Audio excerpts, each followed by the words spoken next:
present other stakeholders. Other stakeholders here is Mr. Duenas from the port, Deputy General Manager for the port, Al Duenas. Attorney Sandra Miller from the Governor's Office. Attorney John Brown, representing yourself. And Ms. Jessica Toth from the Attorney General's Office. And Ms. Doris Flores Brooks from the Office of the Public Auditor, and also Mr. Glenn Leon Guerrero, who is with the Director of Department of Public Works. We left off last week. We finished off with, we went from section 1 through 6, and today we'll start with section 7 on page 13, dealing with emergency procurement. So maybe just to kind of start off, if we notice on page 13, starting at line 19, there was a lot of deletions there up to page 14.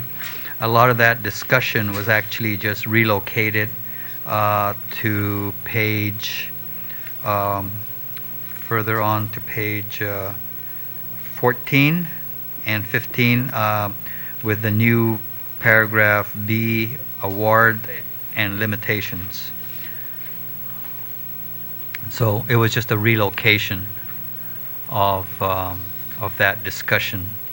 Otherwise, is there any, also the on line 15 and 16, the deletions there was simply to remove the redundancy, because we're instead referring to the definition in section 5030 X-ray, which defines what emergency is. Okay. Any questions on section 7 regarding emergency procurement? Yes, ma'am. Ms. Toth.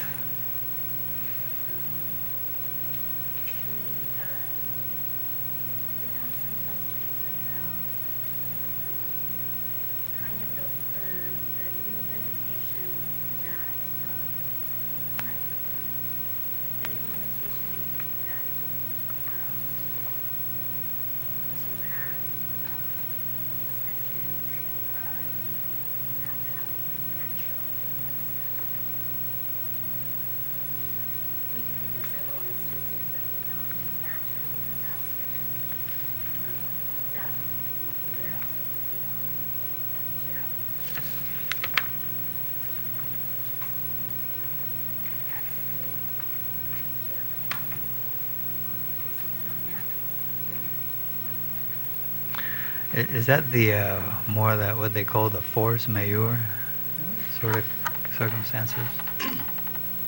Well, the act of war would also fall into the definition of force majeure if properly defined. The notion being here that once you've had your emergency procurement, you can't extend the time. And this allows, in the case of a natural disaster, a typhoon, you may need an extension of time in order to meet all the emergency exigencies. So that's the whole point of having that natural disaster, is just to allow for an extension of the original. Well, we can think of man-made disasters that also require extension of time. So we're wondering why it has to be natural.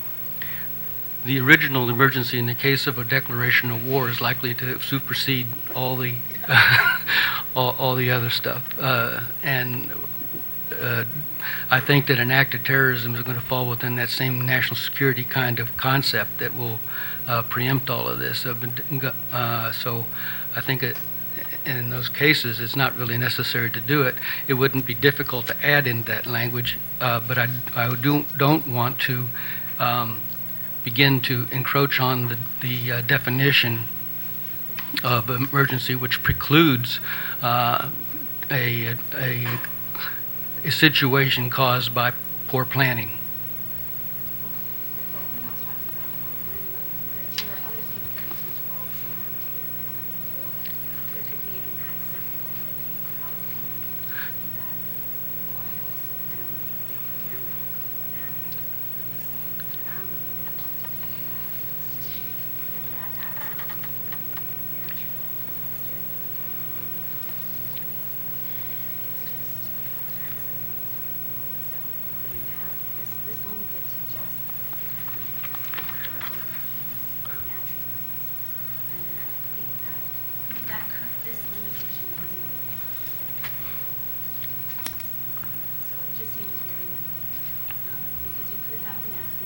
shuts down power to the island that's not due to a natural disaster. You have a lot of things that occur that are emergencies as defined in this bill, but that aren't natural disasters.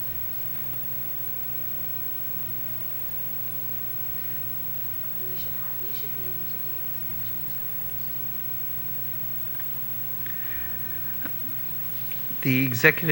The executive order wouldn't, I mean, it seems that there's broad language here about the executive order from the governor. Yeah, that's in the definition. It's been restructured. This Part A is to deal with what is an emergency and how do we achieve that, and then Part B deals with the processes of the award in the case of an emergency procurement, and Part C talks about planning. So I don't know that the declaration of emergency changes anything. That was in the original bill, in the original law, talking about the declaration of an emergency as being one factor in the invocation of the emergency procurement. I think that we're already talking about encroaching on the planning principle when we talk about extending this for such things as a fire in the plant that we've never been told what the cause of that was, and the exception isn't just planning. The exception is for prudent management.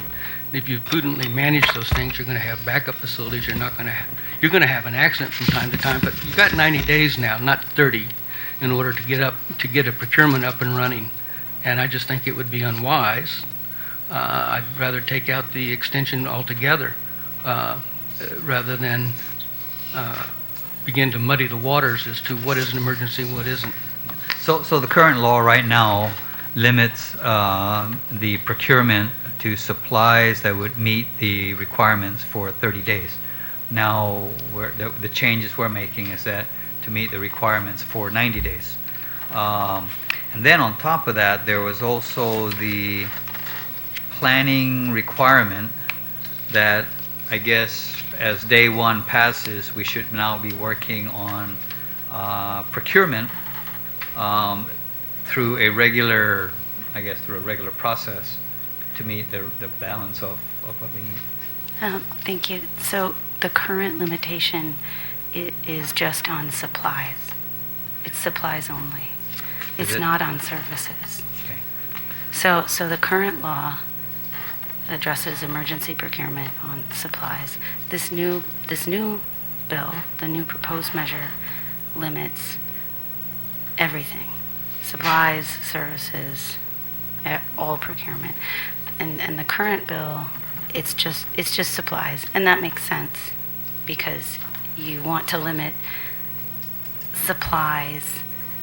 Those are things that you can generally plan, but certain services, if you have an accident at the plant and you need to fly in experts to take care of it, those aren't limited under our current emergency procurement.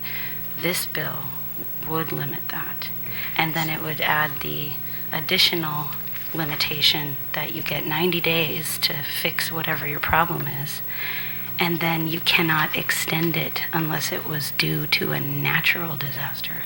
Okay, so And I think the extension should apply to all emergencies. If you have an emergency and the governor has declared it is an emergency, why would you say, okay, the governor has declared that this is an emergency, we need to get this taken care of, but you can't have any extensions? okay.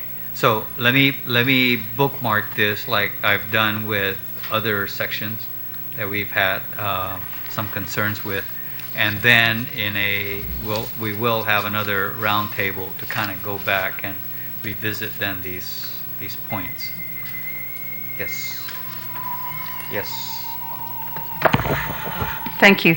I just wanted to make sure, and I'm just seeking more clarity, because one of the things I didn't care for the last emergency is that upon declaration by the head of GSA or the agency, you could automatically declare an emergency. that I thought was way too open, because, and when we did our audit a number of years ago, and it's been a long time since then, that's what we found, is that upon declaration by the head of GSA that it was deemed to be an emergency, then the emergency happened. It didn't have to go through and get higher approval. And what I wanted to make sure is that there is higher approval, that yes, the agency can initiate, but then it still has to be approved by, let's say, the governor.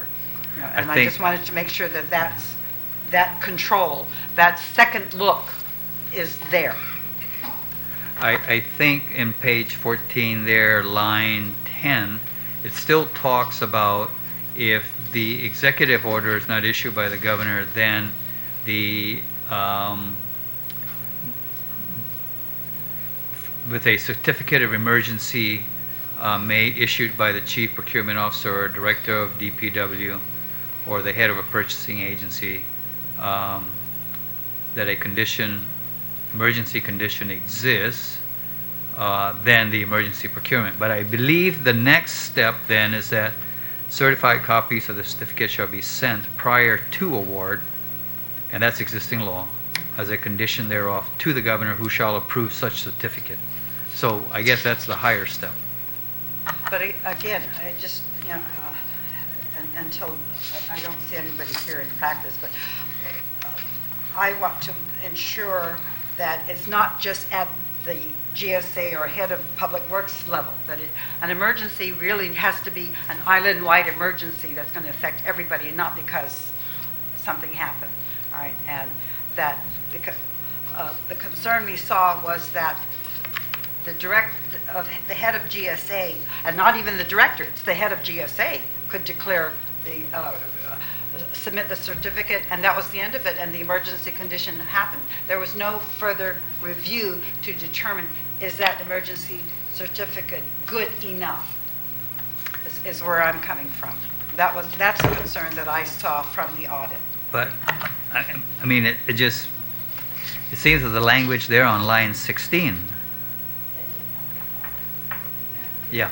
Existing law is that in addition to any other requirements, the governor must approve in writing all authorizations for emergency. Yeah. So that's existing law, and I think that's carried forward.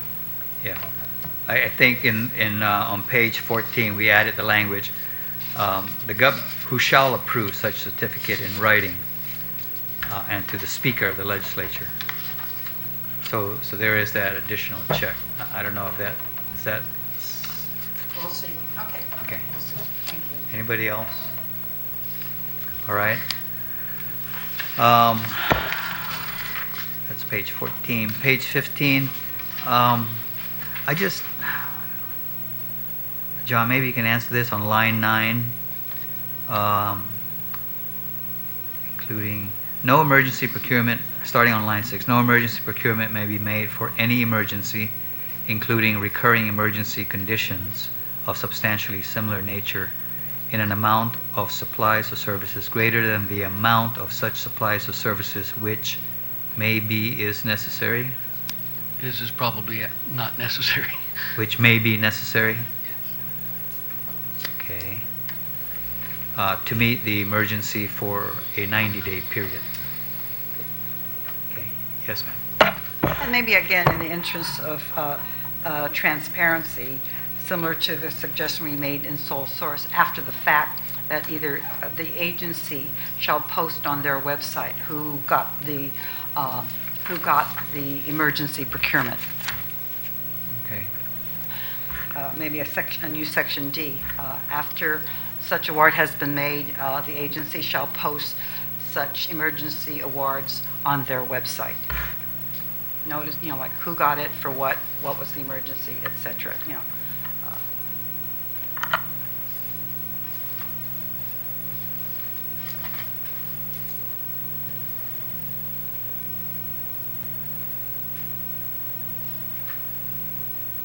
Okay. Noted. All right. Anything else on page 15? Go then. Yes, ma'am. I have one, sorry. For C, planning, Yes. line 19, it says, such supplies or services as may be required as a follow-on from such emergency procurement. As a follow-on, that language seems very unclear to me. Yeah, so as I What interpret it, then that means. we're allowed to go on emergency procurement to satisfy the requirements for 90 days. But if the requirement is, for, I guess, the remainder of the year, then we should be planning, then we should be getting ready a procurement to be issued So through a I regular wasn't- IFB. I wasn't sure if that means, so that language to me as an attorney could mean a couple of different things. It doesn't tell me if what is meant is that, so you have a supplier service that is needed to be procured on an emergency basis for 90 days. Okay. Does this mean that that same service or supply should now be procured through the regular means?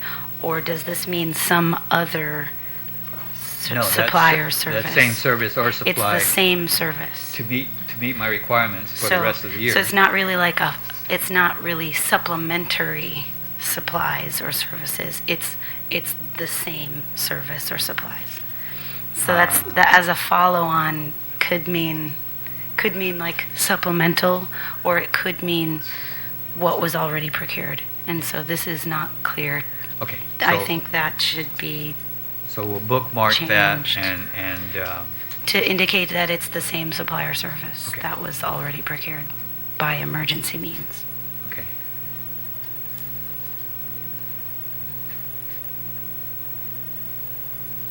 Did you have anything, Anthony? And we are joined also by Attorney Anthony Camacho. So, in the discussion of emergency procurements, I just wanted to reiterate what I put in my written testimony, and that was the only change I would advocate is on page 14, beginning on or about line 11 or line 16 or so. If you're going to require the purchasing agencies to issue a certificate in writing to then be approved by the governor prior to authorizing the emergency procurement, which I believe is the Prior to award. yeah, it's prior the to award. language. Yeah. That's the mechanism. The only what I recommend there is that this section should exempt the autonomous agencies, the independent agencies, and the non-governmental bodies, as defined by Guam's procurement law, from the requirement, essentially, that the governor of Guam must approve their determinations in emergency procurement to be justified for a particular solicitation. Okay. These are agencies essentially that are authorized their own procurements, for example. And here, let's say there was a typhoon, and for example, GCC, which is one such agency, had to conduct emergency procurement to repair their campus to bring their students back.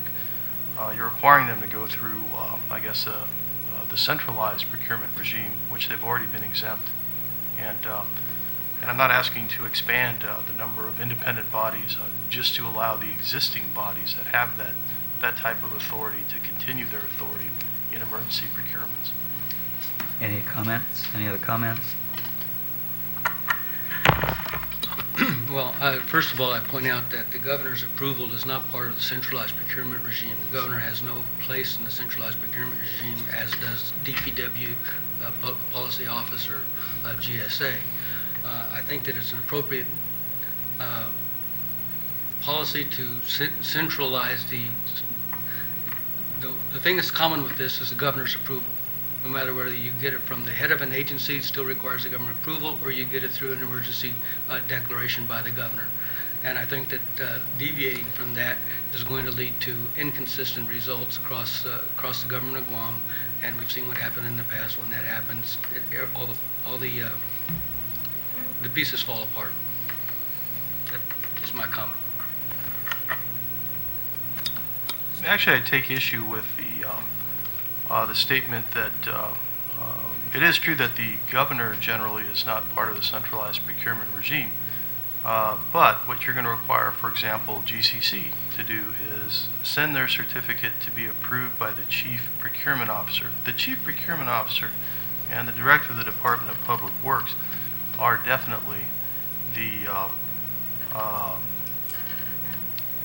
are part of the centralized procurement regime. Likewise, all I'm asking is that the independence that the procurement law previously grants these bodies be preserved, even in times of emergency procurement. That's all. If I may just respond to that, the previous law did not allow for autonomous agencies to go their autonomous ways. The procurement law, as it exists right now, says that the requirements for written determination of emergency shall be met if the procurements are made on the basis of the governor's declaration of an emergency. Unless authorized by an executive order declaring an emergency, no emergency procurement may be made except on a certificate made under penalty of perjury prepared by CPO, Department of Public Works, or the head of a purchasing agency, which would be an autonomous agency, as the case may be. And certified copies of the certificate of emergency from these people shall be sent to the governor and has to be approved by the governor. So the existing law has been forever that these autonomous agencies are not exempt from this requirement of getting the governor's approval to their certificate of emergency. So, Anthony, are you suggesting changing existing law? I would, actually. This essentially, now generally when an emergency comes up, this is almost when you have the requirement that to have an emergency procurement, that there be some kind of emergency declared by the governor of Guam, that's pretty much a 75-80% solution. Pretty much most of the emergency procurements take place in the context of some kind of natural disaster or some real bona fide emergency. Now for the remaining 20%, when an agency might have its own emergency,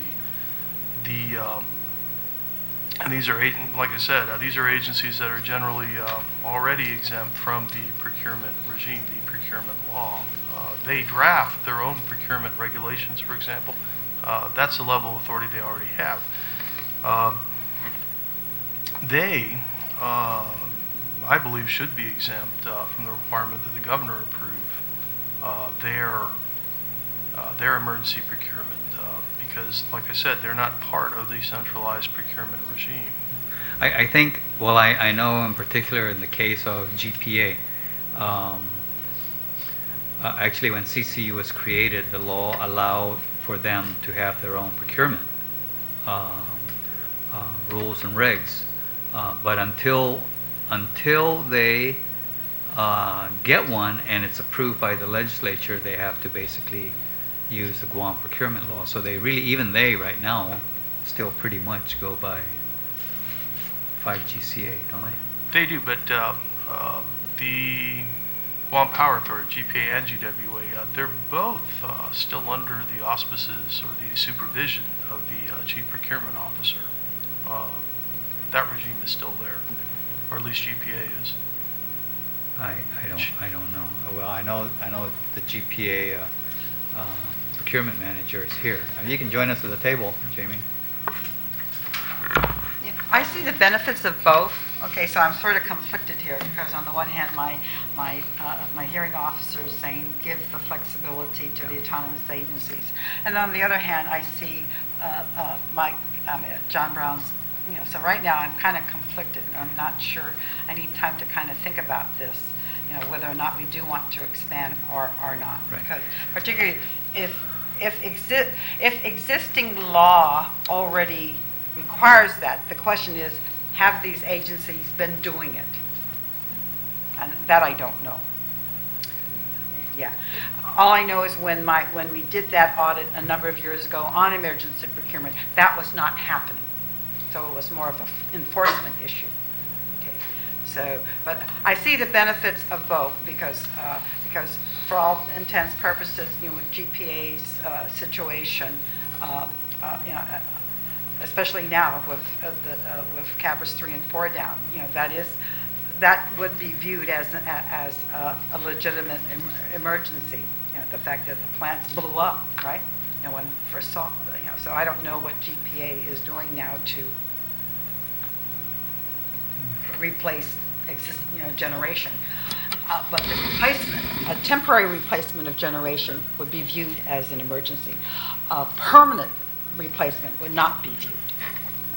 So because we're talking, in this particular case, millions of dollars, which really needs to go through that process. So that's why I'm a little bit conflicted right now. You sure you don't want to join us up here, Jamie? Okay, fine. Why don't we do then, we'll bookmark this, and then we'll come back and revisit it for more detailed discussions. Yeah, I just want to make one final comment on the Okay. issue. One of the reasons I take that stance, and in fact, I'd ask you to relook the whole requirement that the governor approve all these certificates in a real emergency. Let's say a super typhoon, direct hit, where the whole island is devastated. You might possibly create a bottleneck by requiring one person to approve thousands of requests for emergency procurement at once. And that would delay getting much-needed supplies and services to the people in such a dire situation. But nevertheless, that's the prevention of bottlenecks is just one of the main reasons I take the stance. Thank you. Okay. Senator, just for what it's worth, I am not aware of any autonomous agency that has come to the governor to ask for a certificate, emergency certificate. So in response to the public auditor, whether they've been doing it, it hasn't come through the governor anyway. Okay. And that's existing law, according to this. It's supposed to. So, yeah. Okay. So we'll go ahead and we'll move on to Section 8 on page 15, competitive selection procedures for services specified in Section 5121. That's basically professionally licensed services. Any discussion on that?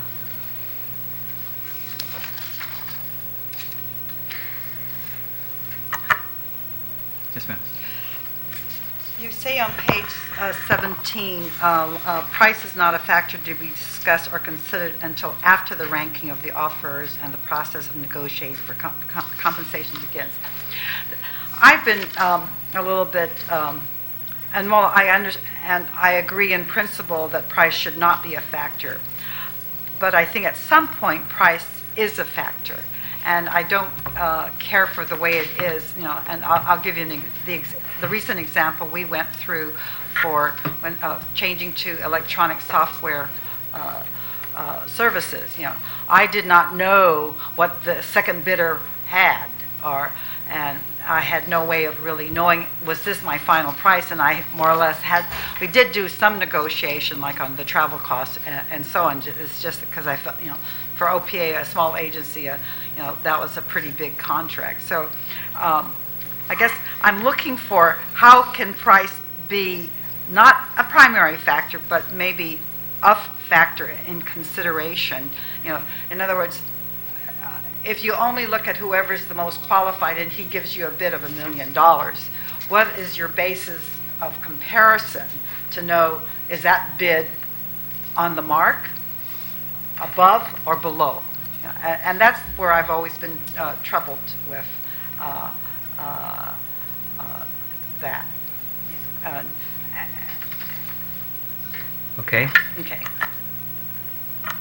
I'll respond to that. The question was about telecommunication services or such as that, and those have not traditionally been No. This was for electronic software. Software is considered a service because you're hiring professionals to install. Well, it's not, software professionals are not closed with the traditional definition of what a professional is. That's true. That's so true. Whether those services are allowed under this particular method or not. But the more to the point is, in the past, if you had professional services, you had to use this section because it said that these services shall be acquired under this method. We've changed shall to may because there is now the competitive sealed proposal method that's been introduced. And if you don't want to use this method, you can use the competitive sealed proposal method even for doctor's services. So price then would become a factor.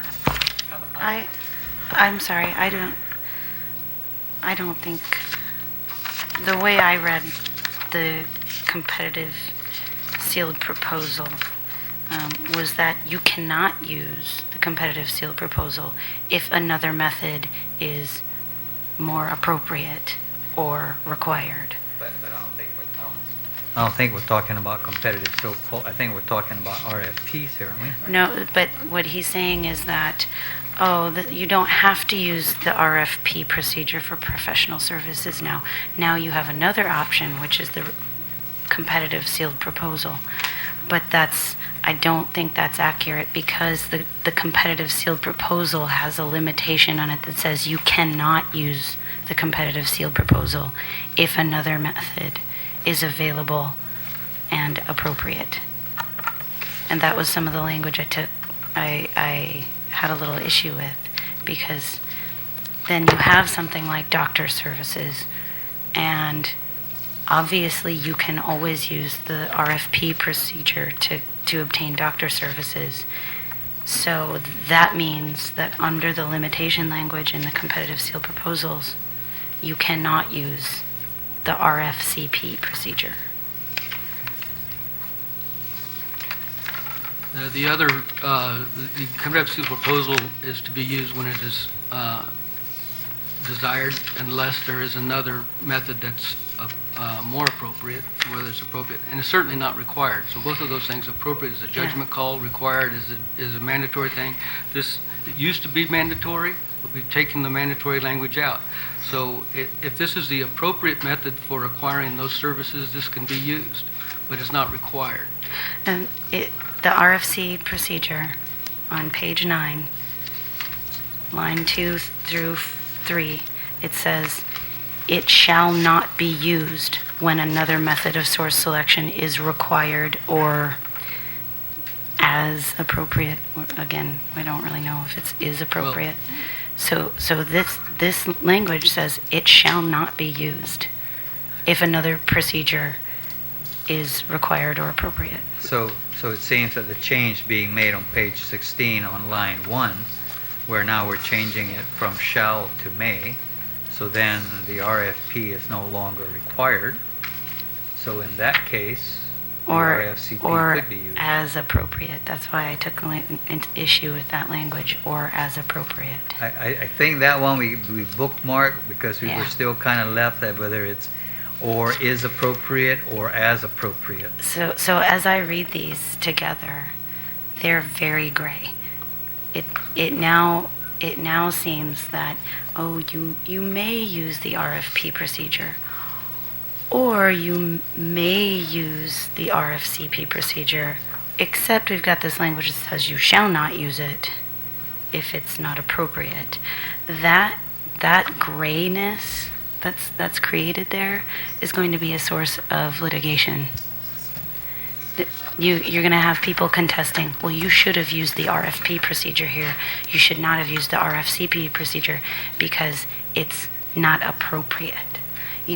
What does that mean? It really is. And who's going to determine what was appropriate or is not appropriate? Is this appropriate for doctors but not appropriate for IT managers? It's going to be very, very, it really needs to be bright line. Okay. You use it here, you don't use it here. This may is going to be very confusing. Okay. Anthony, do you want to respond? I just wanted to reiterate one of the initial justifications for this section.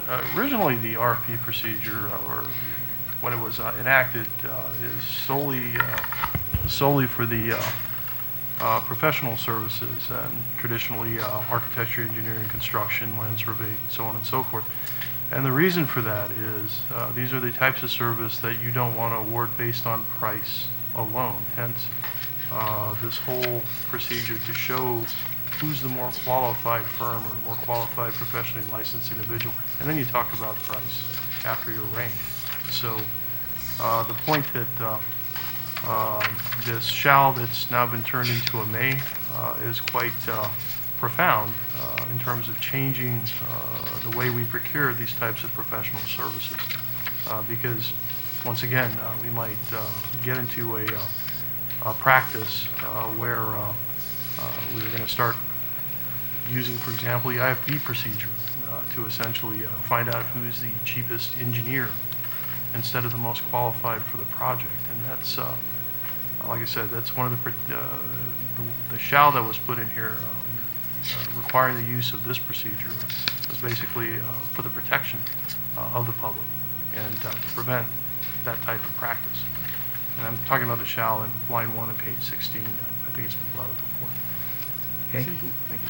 Brooks? And if I also could add, don't forget, these are old laws, and IT, there are certificates for IT, but what I'm trying to say is professional services continues to expand. Who IT engineers, IT software engineers, and GovGuam is going to be looking, for example, hopefully one of these days, to redo its complete software system. That I would not want to give on an IFB. And also, the definition needs to also take into account and not just be limited by what's there, but to take into account more current definitions of professional services. And John is right. Right now, we don't require an IT license, but that doesn't preclude the fact that it is a professional service in that you're buying brain power. And that was the overriding factor in the Supreme Court.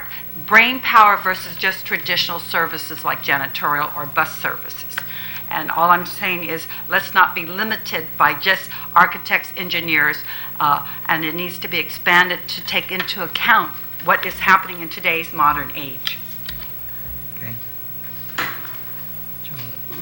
This, as available or as appropriate language is informed by, is informed by the Model Procurement Code, which has in its comments on the various methods of source selection, says that they're provided in order to give the purchasing agency flexibility in determining for any particular solicitation what would be the most appropriate method. You might recall that the existing law says that unless otherwise authorized, all contracts shall be awarded by one of the methods of by competitive sealed bidding. That's been changed now, and it's not required to be used by competitive sealed bidding. It just says that it's the preferred method. So is that vague? Is it the preferred method? I think that the whole point here is to give guidance to the agencies as to when it is more appropriate than not to use a particular kind of procurement methodology. And I think that we can take out that language in the competitive sealed proposal that was pointed out by Ms. Toth on line 3, or the language is required or as appropriate. But the commentary in the model code does talk about using methods that are appropriate, and not because that's going to, whether it's appropriate or not is going to depend on a particular solicitation. No two solicitations are exactly alike in some respects, and it may be appropriate in one case to hire a doctor by way of a professional, the RFP method that we know now. In another case, it might be appropriate to hire a team of doctors, a clinic, by way of a competitive sealed proposal. So if you don't want to eliminate one or the other. And I think that we want to leave the agencies with the flexibility to choose one that's appropriate. Now, there's a couple of them. Emergency procurement that has its very clearly defined prescriptions and limitations. So I don't think we want to make this open slather, but that's the purpose of saying you may use the RFP. That's the purpose of saying that competitive sealed bidding is now preferred, and it's the purpose of saying that the competitive sealed bidding can be used unless another provision is required or appropriate. Okay. All right. I'll just noted that here. And have to sort that out. Okay. And then, of course, how it's sorted out, when we come back with the next draft, we'll then take a look at it and arm wrestle again. All right. Go on to section 9, procurement from nonprofit corporations.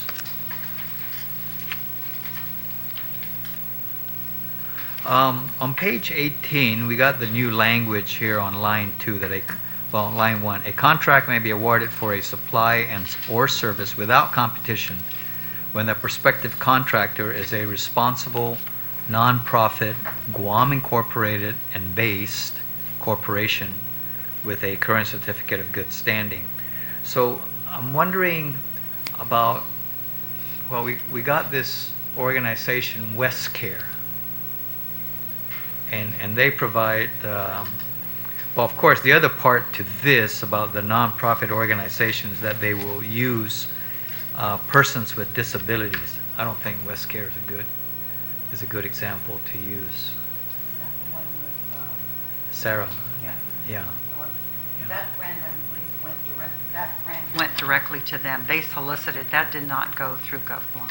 Right, no, I understand. Yeah, they got that grant directly from the veterans, and it was not, WestCare is not a subrecipient, and that was going to be my concern here, because there's another agency, for example, the Public Defender Alternate, that is getting grants directly without going through DOA. So the distinction I'm talking about here is the concern that it has to be a subrecipient. Yeah, meaning GovGuam gets the grant and then awards it to a nonprofit organization.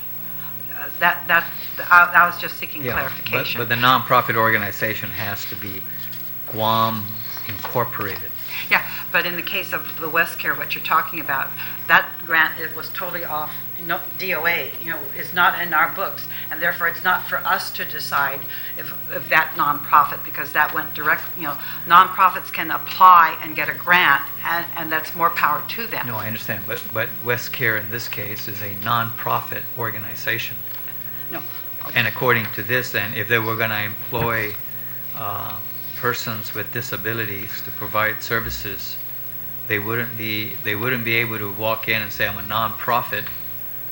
I want the award because I'm a nonprofit, but they won't be able to do that because they're not Guam incorporated.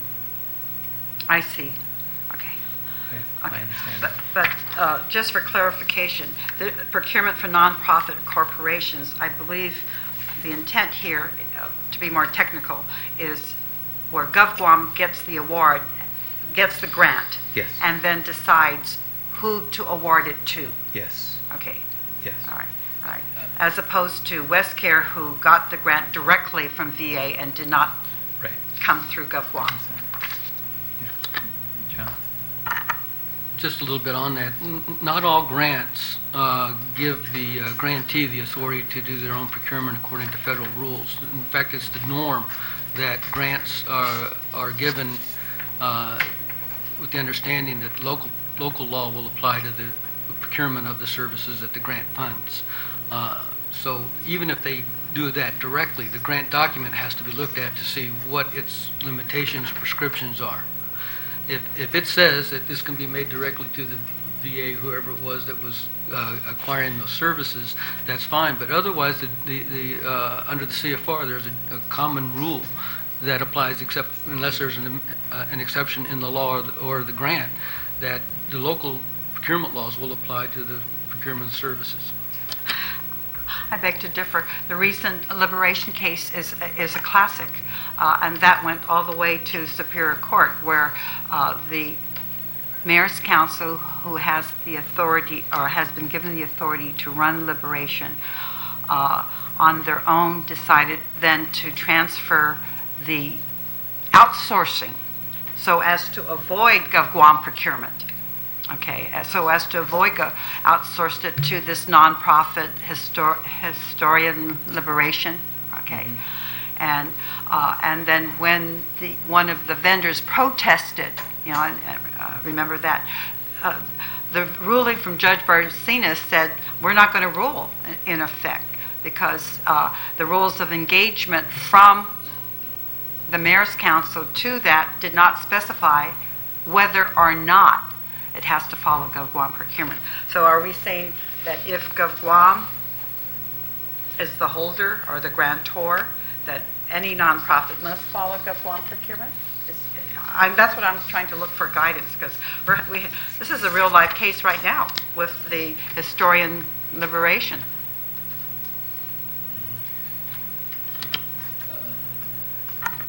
And That case turned on a number of different facts. One, Yeah. and I don't think that falls within the parameters of this section at all. One of the problems I had with that case was that the mayor's office presumed to be able to delegate its procurement authority to somebody else. And I don't think that can be done. The procurement authority can be developed, can't be delegated unless they have a particular power to delegate that authority. But those are the kind of facts. That's why that case didn't reach a decision. Right.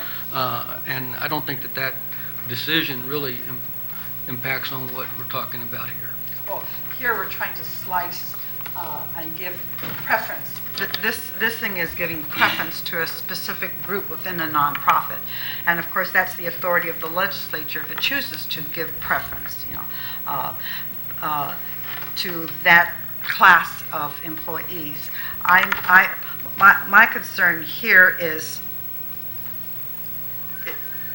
are we saying that even if we give it to a nonprofit, they must follow GovGuam procurement or not? That's where I'm seeking clarification. Whether The nonprofit. Must the nonprofit in procuring of its own services follow GovGuam law? Yes. That's a very Yeah. good question. Yes, and that's what I'm seeking, Yeah. because that's what this whole historian liberation is all about. But that's not different from every other procurement, because if Black Construction goes out and gets a contract with GovGuam, and it's not a federal government that has the flow-down requirement, procurement law doesn't apply to their going out and procuring subcontractors and materials and Yeah. that sort of stuff. So there's no different in that regard.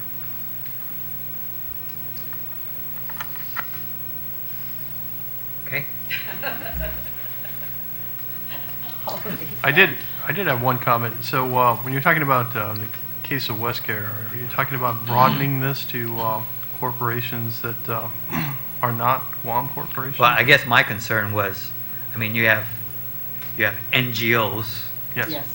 but unless you are incorporated in Guam and based in a Guam-based corporation, you basically really fall off the. Yeah, that's the way this would sound, but that might be the interesting thing about this particular method of procurement for nonprofits. It's the only one that really specifies you have to be a Guam incorporation. There's already a preference if you are a Guam-based company. There's a procurement preference in terms of points, so on and so forth, and that certainly would probably apply to them. But if you got rid of the Guam Incorporated. Yeah, the Guam Incorporated, because it's really, you don't see that language, you don't see that limiting language for IFPs, for the RFPs, for competitive seal. This is the only one. But I think the intent is that we want to give this type of preference for these nonprofits who are employing people with disabilities. And I think just by putting some additional language, for example, you could put it on line 8, page 18, something that says be performed on Guam by persons with disabilities who are residents of Guam, for example, or something like that. I think would take care of that and broaden the number of nonprofits or NGOs, as you will, that could compete or could qualify for these types of contracts.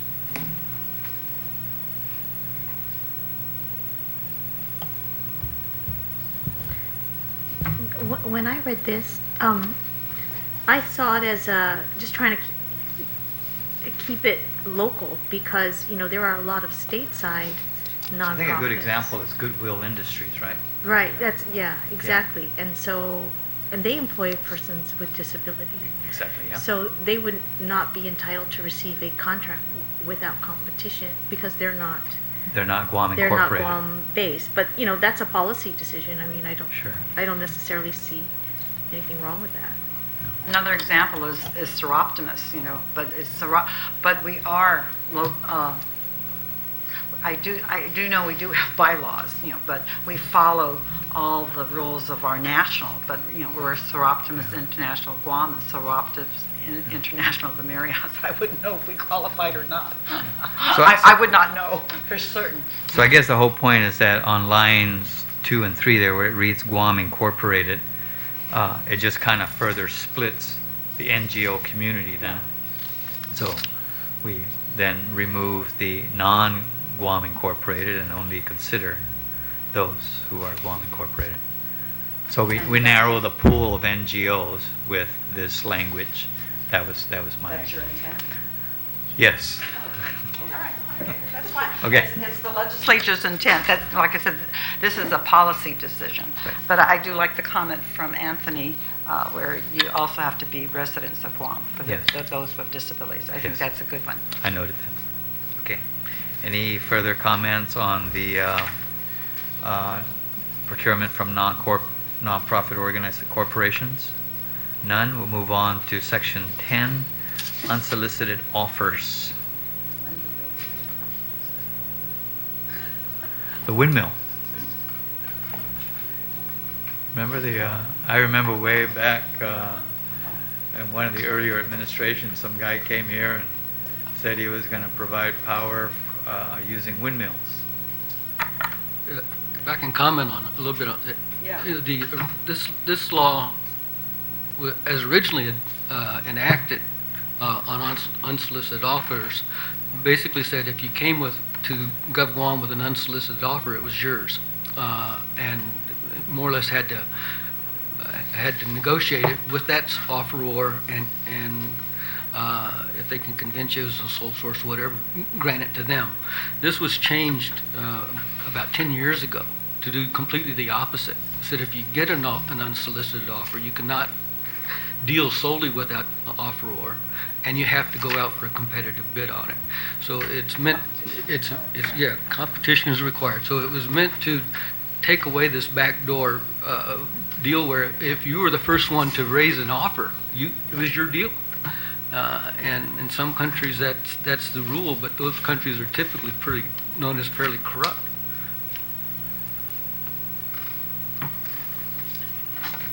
This one caught me off surprised because I didn't even know we had that opportunity. That's why I said, when has there been unsolicited? And you said GPA gets a lot of them? We did, You did? a decade ago. Oh yeah, and I remember too a lot of there was a lot of off-island firms that were coming in offering to basically replace all our street lights with energy efficient LEDs and all that stuff. It may have been also an unsolicited offer by which we ended up with this waste energy mess that we've been in for 2 decades. Okay, anything else on unsolicited offers? My only comment here was the only amendment I would recommend is on line 22, page 18, because originally it states that the original language of this statute stated that an unsolicited offer could basically go to the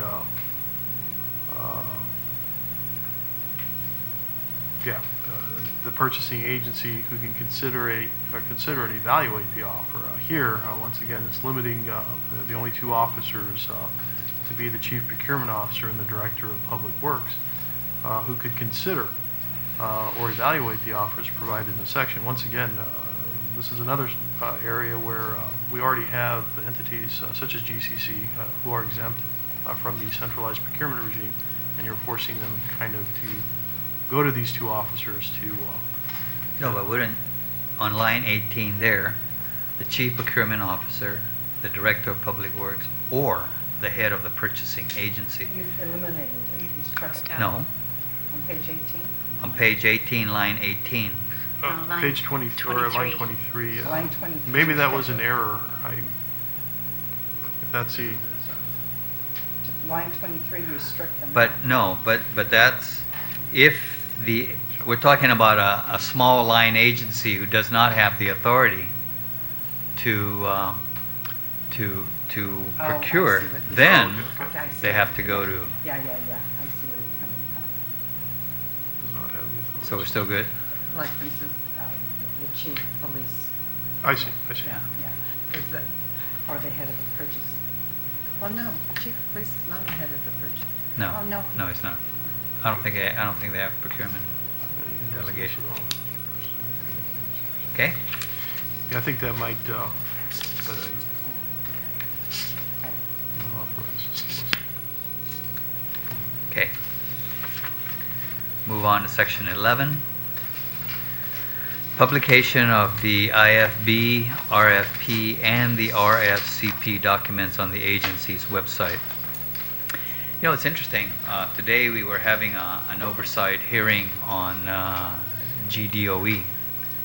And although they were ultimately the beneficiary of the service being procured, they did not keep a copy of their RFP or their IFB on their website because, well, maybe it's because the law said, you know, in this case, like the renovation of Simon Sanchez, DPW was going to be the lead agency. So if I wanted to find it, it would be on their website. But I wouldn't. I mean, that's why I was looking at DOE's also and didn't find that. So, so anyway, So I think.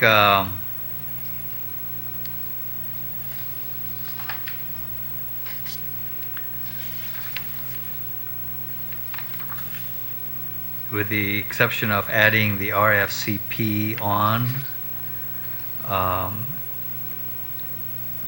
not sure that there's that much any substantive change.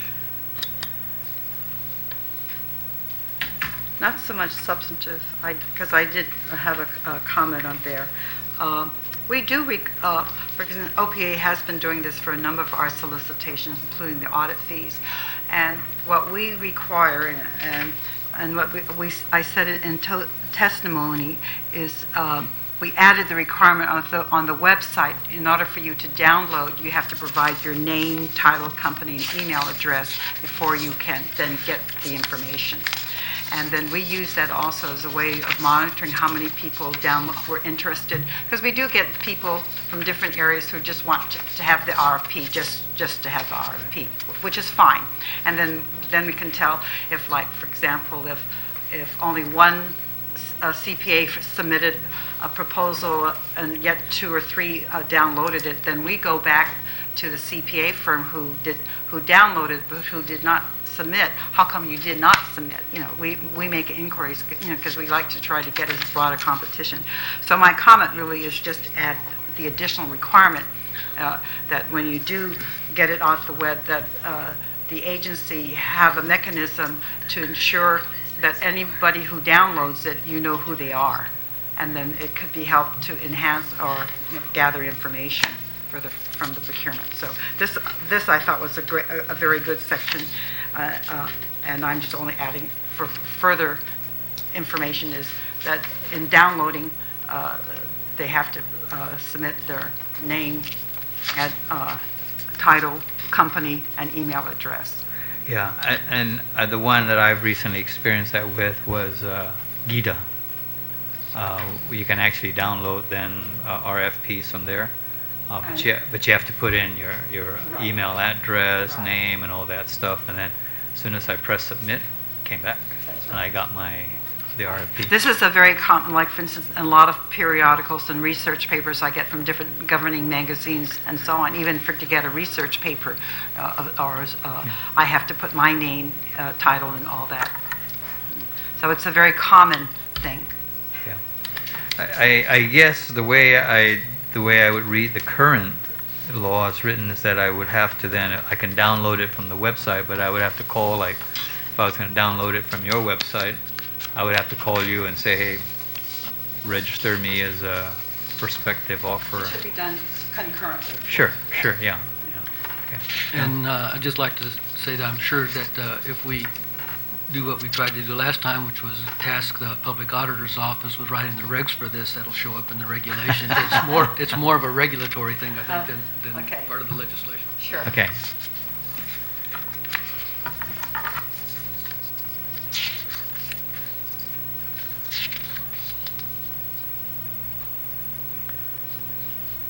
Okay.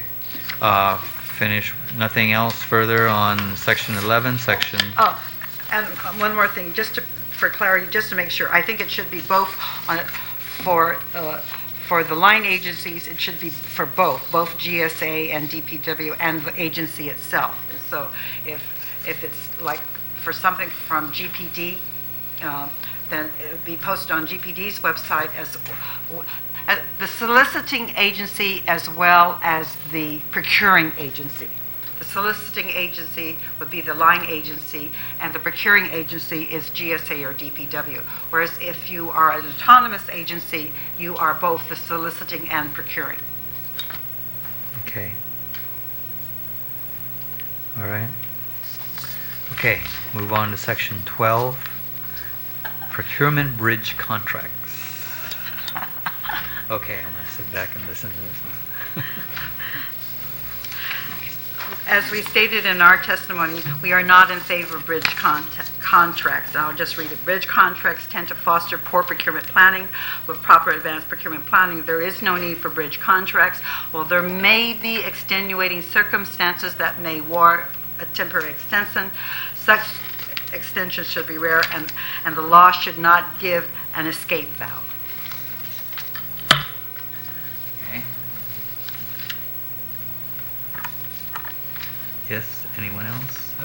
I'd like to point out that a couple of weeks ago, the Government Accountability Office for the Feds issued a report on sole source contracting. Defining and tracking bridge contracts would help agencies manage their use.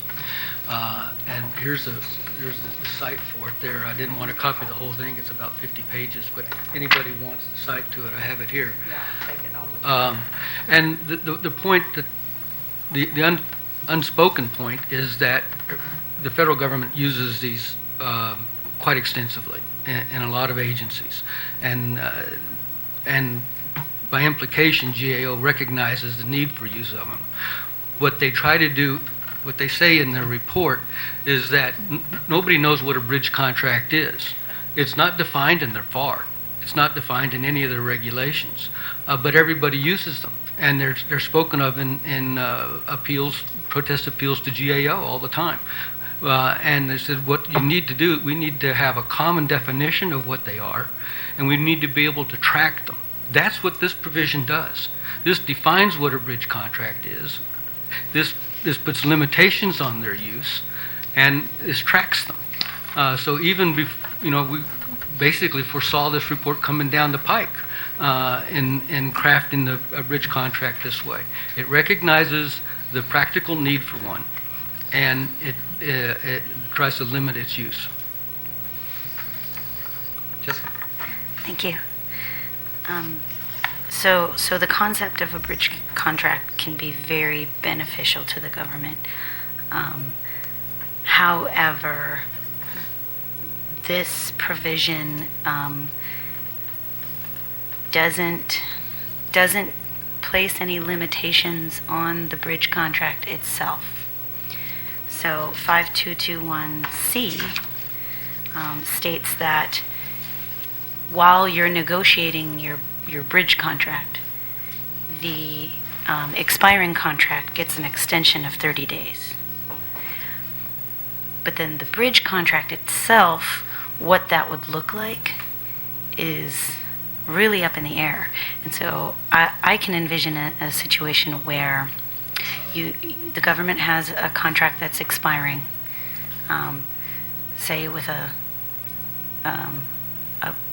lucrative contract on the line, and it didn't have time to do the procurement correctly, so the incumbent kind of has the government on the ropes. It's currently providing a necessary service, It's got a nice contract. What prevents that incumbent from asking for more money in the bridge contract? I think there should be some sort of limitation on the bridge contract because it does favor the incumbent so much. That there should be a limitation that the bridge contract itself cannot, especially for price, cannot exceed the price of the original contract. I think page 22, line 20 addresses that. The incumbent is not required or is not obligated to accept the bridge contract. That's correct. Yeah, the the incumbent price- is the not price. required to. Right. The price of supplies and services acquired by the bridge contract shall be the same or substantially the same as the existing Substantially the contract. same. That's where the wiggle room comes in. You know, if you've got a unit price of something and you say, oh, well, the incumbent says, we just want to go a little higher. I think that should limit to the same or lower. And the incumbent does not have to accept a bridge contract. I So understand, but- they'll either say, fine, we'll give you this, we'll continue our service with you for a little while longer while you do another procurement at the same price, or they won't. Because they're never required to accept it. But they do have leverage to negotiate up, and that seems a very scary, I agree. I think eliminate substantially the same. yeah. Just shall be the same. The same or lower. as- Let's not foreclose lower. But would that be reasonable though? I mean, if the price that I'm charging you today was based on what I quoted 5 years ago, Then they're not obligated to do it. They're not obligated to do it anymore. Well, but for example, They're not. They don't have to. Senator Adder brings up a very good point. For example, at GPA, the oil supply contract, that price is always changing. And you can't That's have true. the locked-in price that was, let's say, 6 months ago of the prior contract. And you would have to, if you had a bridge contract for something like that, where it's a market decides the price, nobody local, you might have to have a different price. And there are several other commodities. Guam acquires that the same thing. Same issue. Well, I think in that case, you know, if it got down to it, you wouldn't. You would just make sure you didn't have to use a bridge contract for those types of things. You eliminate that by actual planning. You know. And when you have contracts that the pricing is subject to adjustment factors that are defined in the contract as fuel, currencies, other things that have adjustment factors built into them, that the contract would be renewed on that same term. You know, that is the price. It is this adjusted by a defined adjustment factor. So it is the same price. It's just that the nominal amount is going to change, but it changes every day, or could change every day depending on the adjustment factor. So I don't think that's there. I have no problem with taking out the substantially similar. I just it concerned me that perhaps there's going to be a case where they just can't do it, but for another nickel or whatever. But you know, make it the same. I don't want to give the store away either, and this does give the incumbents a great deal of leverage to it really does. mess around, and we're going to have to get serious about finding people who, you know, we've defined a frivolous protest as a protest made to delay. Think with this in mind when we added that language to delay. Yes, that is a risk. And so we'll have to get serious about enforcing some of that. I guess the example that I've always thought about that maybe that probably the bridge contract would be most appropriate for is, I know that DOE had, I guess they bid out their telecommunications system, and of course, Not just DOE, but also Guam. Yeah. And it's still in court. It's still in court right now. Yeah. Not just Guam. Yeah. Not just DOE, but Guam. so the incumbent didn't get it. The incumbent didn't get the award, That's correct. and No, they got certain aspects of it. yeah, but still, the new awardee was going to need some time to, you know, run his heart wire through and all that. so the incumbent had to stay, and I guess the bridge contract. But then how does this differ from just simply providing an extension?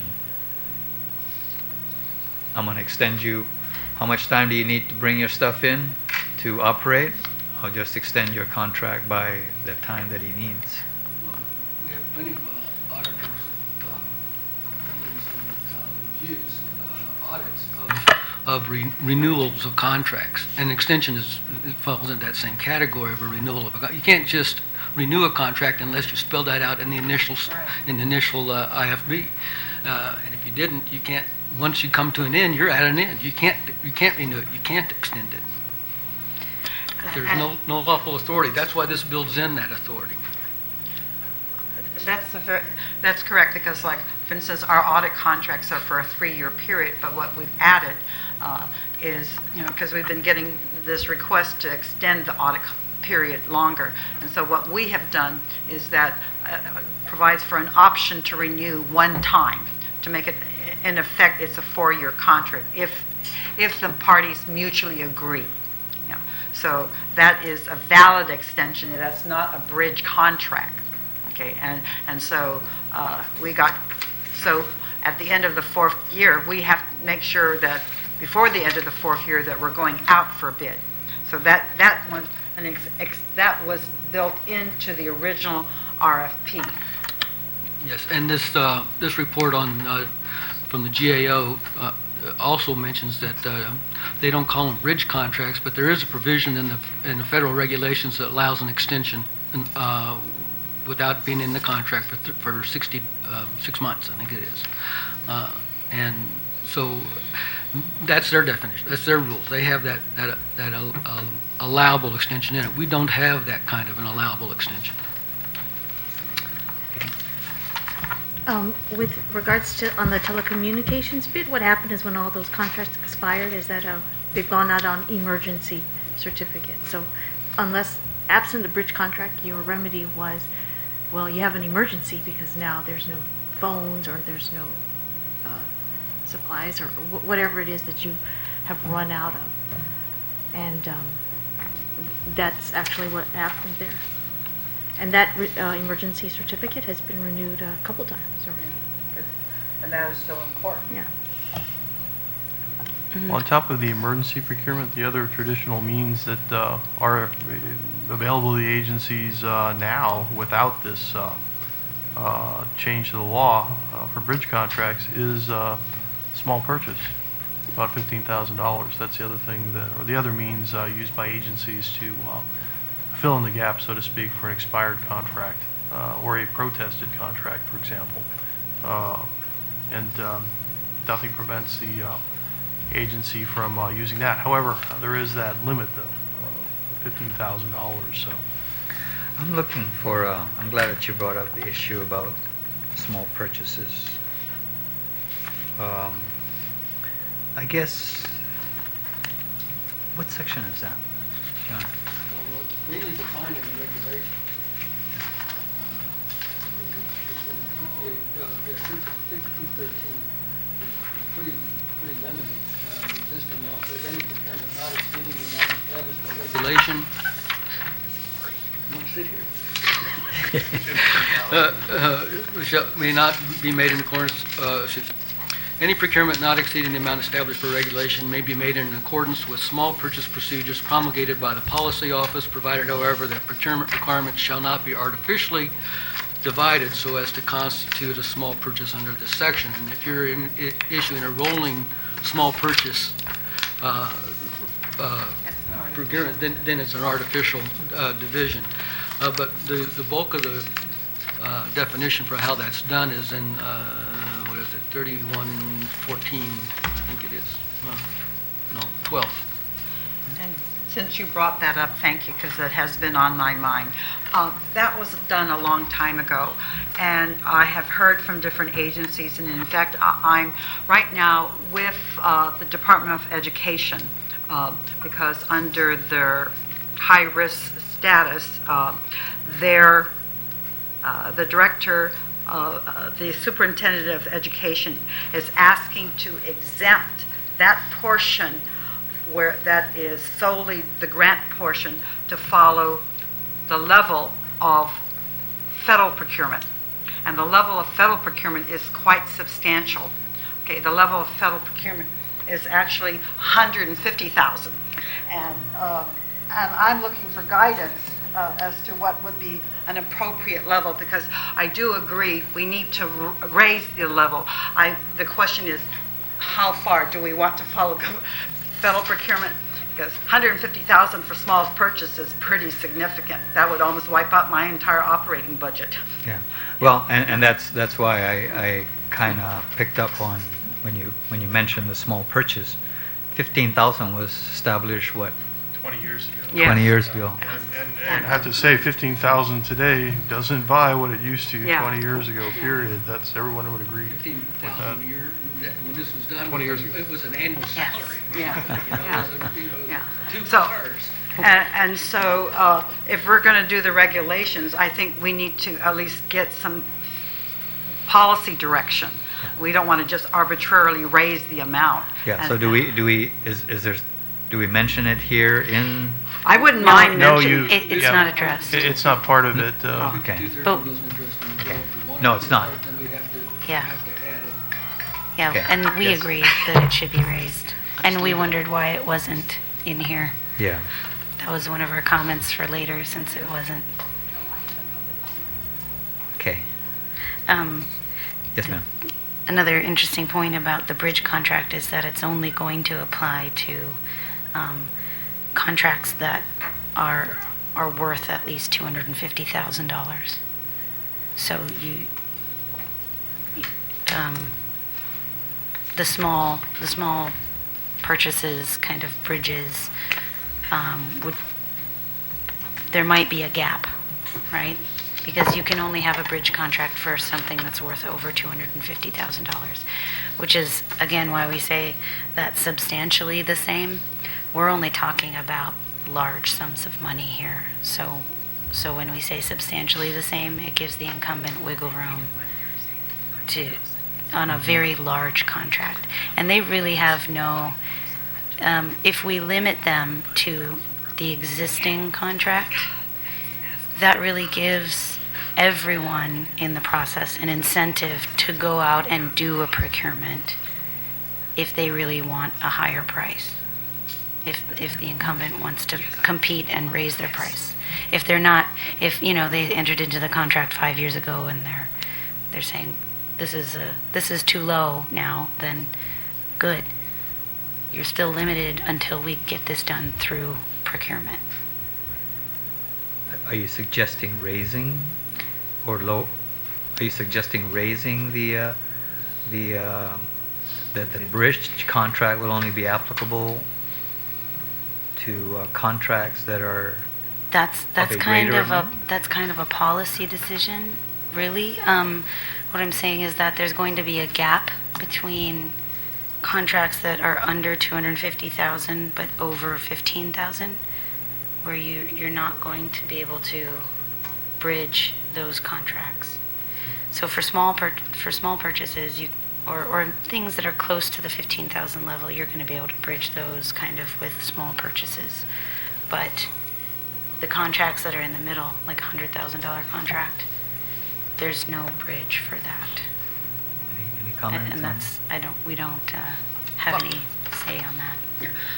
As I mentioned, I don't like the idea of having a bridge, but but I do like the idea that it has to be at least 250. So that if it's below 250 bridge contracts, it further limits the amount, because I don't see as many of those big purchases, and so therefore, you would limit the amount. So not having it, if you were to raise this amount, lower this amount, more things would fall under the bridge, would be available in the bridge. By setting this level, you're limiting what type of contract could be available under the bridge contract. So it seems that based on what you said earlier, then those below that 250,000 would have to resort to emergency procurement. Emergency procurement. The government, and as Ms. Toff explained, the government likes bridge contracting, and we understand the public auditor's position. And I'm sure the auditor understands the government's position. The thing with the number 3, the amount of the bridge contract throughout its entire term is at least $250. So if the bridge contract is only for, let's say, a couple of months, for example, meals for senior citizens, that's about $60,000 a month. And if we were going to just do it for a couple of months, that's only $120. So that's still not enough to kind of hit that bridge threshold. So that would go under emergency procurement. So, there's still a remedy out there, but maybe 250 is just a little high. How about like 100,000? And again, this policy call. Or you could make it, it's worth so much per month. Oh, now we're getting into all kinds. So, but anyway, that's just the comment. If But it's however the, the if policy it's the total price, direction wants to go. what if it's a long time contract? Yeah. If I were to make a comment, small purchases not requiring advertisement right now under the federal is 150,000. So if I had to strike a number, that would be the minimum number, I would say, because that's what it is right now. And again, I don't know what the mechanism has been and where, but I was taken aback when the superintendent asked, and that matter is still being reviewed. I'm sort of waiting for the AG's opinion on that one before I give my opinion on the request, because that was a request that was submitted in July by the superintendent to be able to follow the small purchase amount, because that was an initiation by the third-party fiduciary, and they're waiting, I pretty much have ours, but I'm just waiting for the AG's comment before I submit. Okay. On certain types of construction change orders, there is a governor's executive order that considers minor change orders to be, I think it's 150. But it's definitely more than the 15,000. Yes. So, we're kind of trying to standardize it. I think we're all in agreement that 15,000 is way too low. The question is, where do we raise it? Yeah, the GAO in its report talked about these bridge contracts getting out of hand. Once they start becoming routine for all the contracts, then you've Yeah. really lost control. And so we really have to pay attention to not making this convenient to people. We have to do everything we can to make it inconvenient. And one of those things is this amount. Okay. Shall we move on to section 13? Yes. Just a final, just a couple comments on the mechanics of if you are going to go with bridge contracting. Here on line 17 on page 22, and then on line 24 on page 21, once again, it's limited to the chief procurement officer. For those two, where traditionally really should be the chief procurement officer, the director of public works, or the head of a purchasing agency, just to make sure that all the existing authorities are continued into this statute. And these are for things like making a written determination for the bridge contract, and then also to extend a bridge contract. And then finally, on section or line 13, page 22, the governor is supposed to approve all extensions of bridge contracts? Yes. That would be, the point again is to raise the visibility of this, raise the aggravation level of this to people who aren't directly involved in it. The governor has to sign this off every month. He's going to wonder, why are we having this again? And it's to make it inconvenient and aggravating. This is not to make life easy.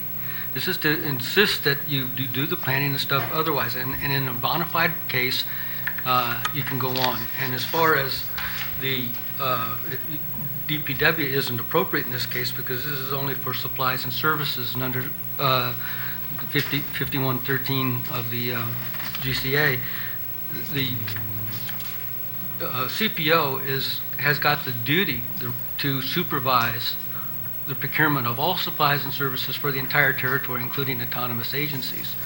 And this is something that needs to be supervised. We don't want to just throw this out and let it become de rigueur. Okay, but the going to the description of the bridge, it does say rendition of services. That by itself, without it's broad enough to encompass construction, management services for land surveying. So No. these are all under the purview of the DPW, for example, and it doesn't. If your intent is to exclude construction services, that language would have to be firmed up because it's broad enough to include them. Further, in terms of having the governor drug in to approve extensions, that I disagree with. I don't think that's good management. The governor appoints the director of DPW and the chief procurement officer basically to fulfill this very purpose. I think the appropriate level should remain with those officers, the head of an independent autonomous purchasing agency if they're authorized, but not the governor, just from a managerial type perspective. I would like to ask, well, would the governor mind being involved? When the same contract or emergency certificate for the same services with the same contractor keeps showing up month after month or every 3 days, he does ask why, what's going on, why don't they get their procurement together. So if that's the intention, that will work. Whether you want the governor involved, I don't know whether that's a good thing or a bad thing, but any governor, not just the current administration, but any future governor will, of course, I think, like to be apprised of procurements that are happening, and if there's any situations that may be unusual. And this is one way of doing it, but that's a policy call, I think. It seems that things like the emergency procurement, bridge contracts, really should be more exceptions than the rule. Yes, that's what we said. And and so it isn't as if that's going to comprise a large part of his day signing off on these certificates. That's my take on it. Okay. Jessica, any final words on that? Okay. All right. We'll move on to section 13, and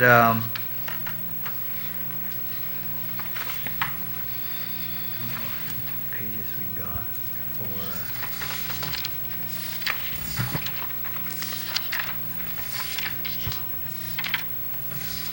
Gosh, I thought we were almost done with Article 3.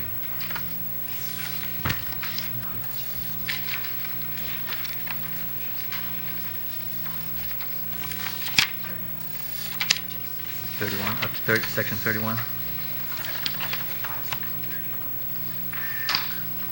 That was the agenda for today. Yeah, I know. It's just that we got 25 minutes, so I thought unless anybody had to leave, we could go ahead and press on. Let's press on, because this is like watching paint dry.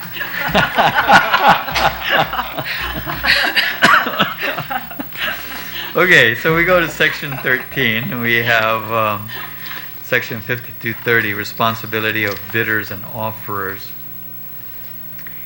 And actually, John, you want to lead off on that? There's really minor changes in here. It's just meant to clarify, for instance,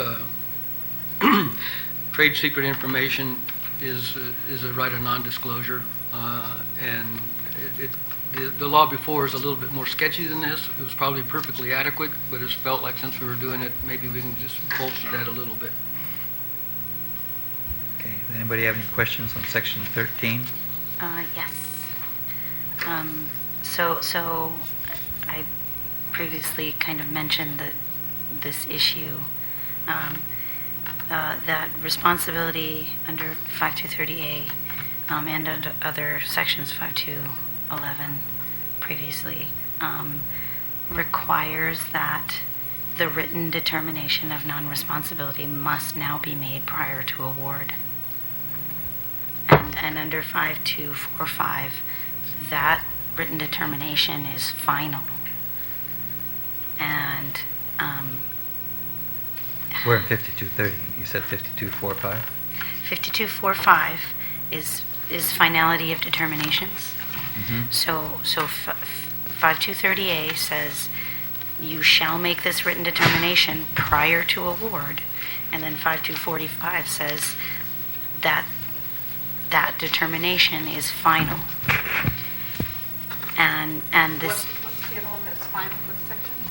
5245, it's just finality of determinations, and it says that the determination required by 5230A is final and conclusive. So it becomes final prior to award. Unfortunately, that's not, responsibility is kind of a continuum. You do make kind of an initial evaluation of responsibility. Yes, we think this person can perform, but then you award, and sometimes they can't. And you should not be required to make a final written determination of responsibility prior to the award. You should have the ability to also make a determination of non-responsibility at any time that you find out that they aren't responsible. So a good example is that bridge project in the south. I guess they were awarded because they were determined at that time to be responsible. And then 12 months later found out they weren't. Correct. That's before us in an appeal, so to find out they were not, that was the decision of the director to terminate. So the issue of responsible or not is really now before this office, because that's an appeal that's ongoing right now. Okay, so I'm not going to comment. Understand. So this section says, no, you have to make it before award, and now it's final. Even if later you find out that they aren't responsible. Now what's the process to undo your final determination? Do you have to appeal your own determination? It shouldn't be limited like this. You should be able to make the determination anytime you find out that they aren't responsible. Okay. The 5211G says that the contract should be awarded with reasonable promptness by written notice to the lowest responsible bidder. So at the time you make the award, you have to make that determination of responsibility. Yeah, there's a preliminary. If later they don't do what they're supposed to do, they've breached the contract. Breaching the contract doesn't necessarily make you a non-responsible person, but that's something to be decided later in any event. What you're saying is, if this responsibility can be overturned later based on their practice, then somebody could protest that responsibility. They say, oh, but that's a non-responsible bidder now. But you're not. It's a non-responsible contractor. Those are two different things. That's why you have the contract dispute clause. Well, you might not have a contract yet, though. You could have so you make your determination of responsibility. You start negotiations. Say it's an RFP. You start negotiations. And then you've decided to issue the notice of intent to award, but maybe you haven't finished the contract yet. There are many stages, and you shouldn't be limited to making your final written determination before award. You should be able to make it. Yes. In all the appeals that we've had, most of the issue has really been to the responsiveness of the bid and not necessarily to responsibility. The only 2 or 3 things we've come in, as John Brown has said, is because of contract termination. And it's only been quite limited, only 2, one that we've already decided on and one that's currently before us. Well, I take it back, there's one more. It kind of comes in pairs. So there's one more. And that's something, that's more in the issue of contract dispute. I have not, I've not ever seen GSA, and unfortunately they're not here, to ever issue a notice of non-responsive, the bidder is non-responsible. I think they take it on the premise, just knowing who the bidders are, that they are responsible. Okay, it's always been, the bid has been non-responsive. Either they didn't submit the correct bid amount or bond amount, or which is one right now, or the specification was for X and it's supposed to be Y. You know, that it has more to do with bid responsiveness as opposed to bidder responsibility. So there has not been any question so far before OPA as to bidder responsibility, is what I'm trying to say. And I'd like to make the distinction between the determination that's required. 5230 requires a determination of non-responsibility. There is no requirement anywhere in the procurement law or regulations for a determination in the sense of the formal determination of responsibility. You just have to find that the bidder is responsible, and as the case law will tell you, that is a judgment call on the part of the agency, and it's rarely overturned. And there's nothing that requires it be in writing. But if you're going to make a decision of non-responsibility, in other words, you're going to kick them out of consideration for award, you have to make that in writing. You have to deliver it to them, gives them a chance to protest that finding. And so the 5245, the determination that they're talking about there is in 5230, which is a determination of non-responsibility, not a determination of responsibility. Well, no, I think we're talking about non-responsibility. So if you wanted to find somebody non-responsible after the award, you couldn't. You could find them in breach, and that will make them non-responsible for the next bid that comes down the road. I guess I'm thinking more of off-island bidders. They say, you know, they bid, they say they're going to get a Guam license. They don't want to have to get a Guam business license until after award. So if they were to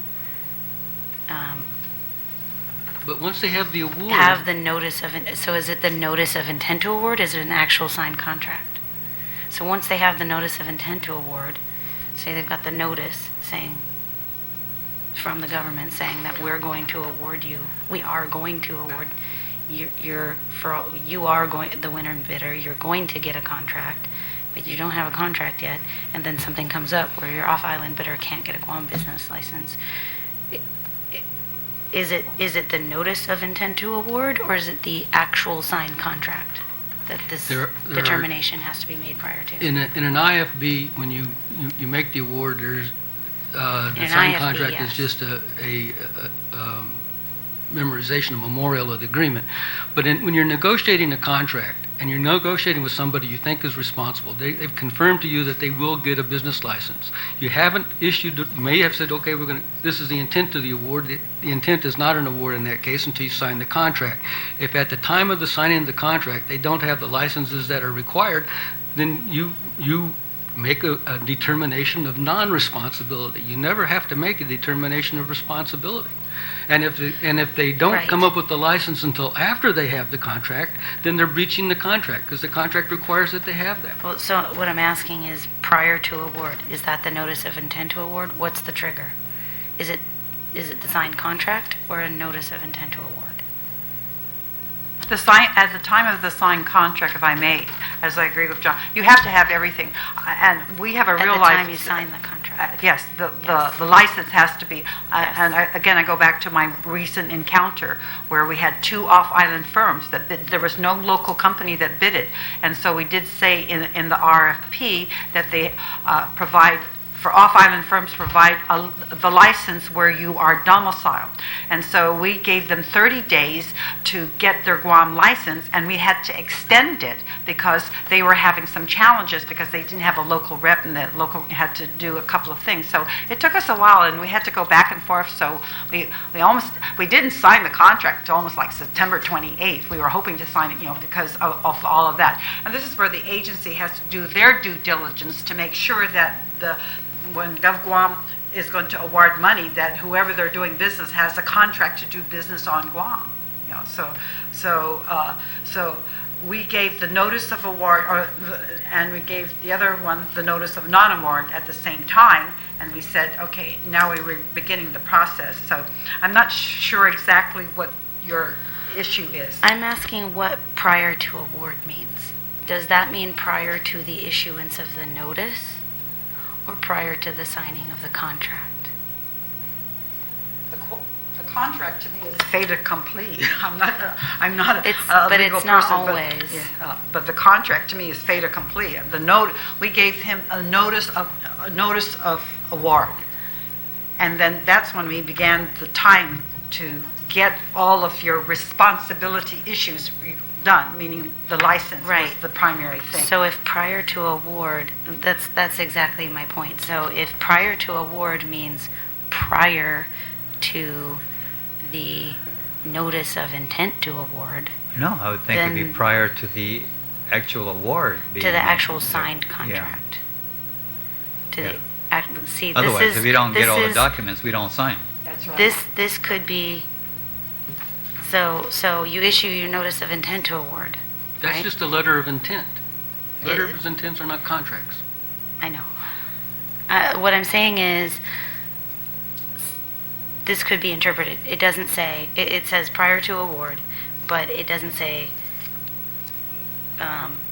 it doesn't say like prior to signing of the contract. I think I would prefer that be clearer, signed contract. And what page? Oh, okay, on line 12 is what you're saying. Because oftentimes when something talks about, in these bills, when they talk about award, they're really talking about the issuance of the notice of intent to award.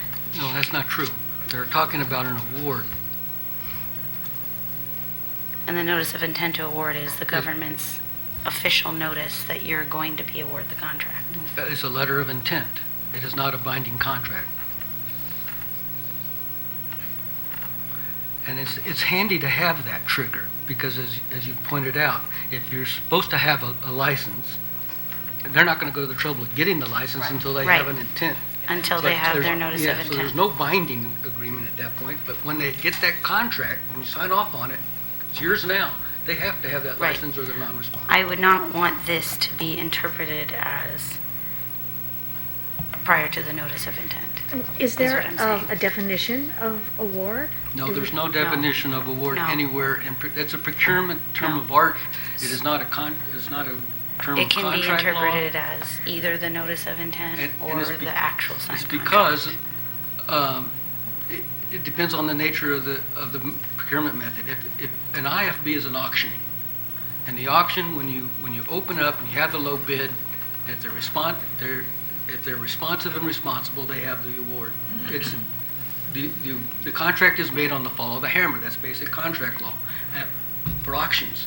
When you're negotiating the contract, it's when you come to a final agreement and you somehow memorialize it. And sometimes the contract is made by performance. You remember that. So if it's made by performance, you don't even have a written contract. But that's when the contract is made. Contract law is not real clear on when the contract is precisely exists, but they define the parameters for it, and that's what this does here. There is a Guam statute that says all contracts are executed, when the governor signs the contract. And I think there may be an AG, kind of an informal opinion about that. So if you kind of think of, if you take that and you use the governor's signature on the contract as the hammer falling, the deal being struck, saying I do at the altar, then he's got all the way up to that moment to get his business license. So, I guess it's when do you officially, you're in, you're in. And they can't back out. But there's many contracts that the governor doesn't sign though, right? Yeah, and Purchase many- orders he doesn't sign. Yeah, and POs are issued as binding. For millions of dollars on a Yeah, purchase order. so, it's when, I guess it would be when, whatever it takes to make that purchase order be final, to make that contract be final, that would be the award. I think it's kind of one of those, that's what I That's think when you my have a point. deal. Yeah, Maybe you my have a point deal. is that it is kind of arguable, right? It gets into this gray area. Like it's like okay, well, is but it? I think your concern is that So- on line 12 the phrase prior to award, and you're questioning whether that Well, so that would end up being an area that gets litigated and ends up having to go to the court and figure out what does this actually mean. And I think we could just avoid that by not placing this time limit on when you can make a non-responsibility determination. Oh, so you want to say delete Just- prior yeah. to award? Yeah, Just Just- delete the words. yeah. Well, it Just needs not to- place a time limit You on don't when want you to can be able make to- your non-responsibility determination. This is meant to avoid a situation where a person has been determined to be non-responsible. This is not a determination of responsibility. This is a determination of non-responsibility. And you want that to be made prior to the award because you don't want to end up winning the case that you were responsible, but you're not entitled to post-award remedies under 52, whatever it is, 54, 50, and 51, 52. So that's what this is meant to say. And again, you can't issue an award to anybody, either under a negotiated contract, unless you have found them to be responsible. Not a determination, but you've accepted that they are a responsible offeror or bidder. And I think we just avoid any controversy about that by Well, saying, there isn't taking any out the word controversy. There prior hasn't to been any award. controversy. Okay. All right, and I think we'll end it here. I was For just today. going to say that. Thank you. Thank you very much. The next roundtable discussion, we'll send out the notices. It probably won't be for another several weeks. I'm going to be off on Okay. the week of November 14th, Okay. only for a week though. Okay, so before or after? I'll be off island from the 7th to the 14th. So, Starting next week, for a couple of weeks. So it's like maybe the 1 week that you're gone out. Yeah, you'll be So off. maybe November is just a kind of hard, as we head into the holidays, it's very, I'm not going to be here all of November. oh, there you go. Okay, so you're the primary one with. And- I'm the and I'm so antagonist. sorry. I apologize. No. I actually had two issues We're not- that one of I'm sorry. I'm sorry. I had two issues that one of my coworkers had asked me to mention from the previous session, and I didn't really find a good time to do that. So the next time, I'd Yeah. like to be able to No, we will go back to some of the issues go that back we to have some of bookmarked. those. Yeah. Okay? I think it would be good to look at the revised bill before we start that. Yeah. Or and introduce them. Okay. Okay. Thank you very much.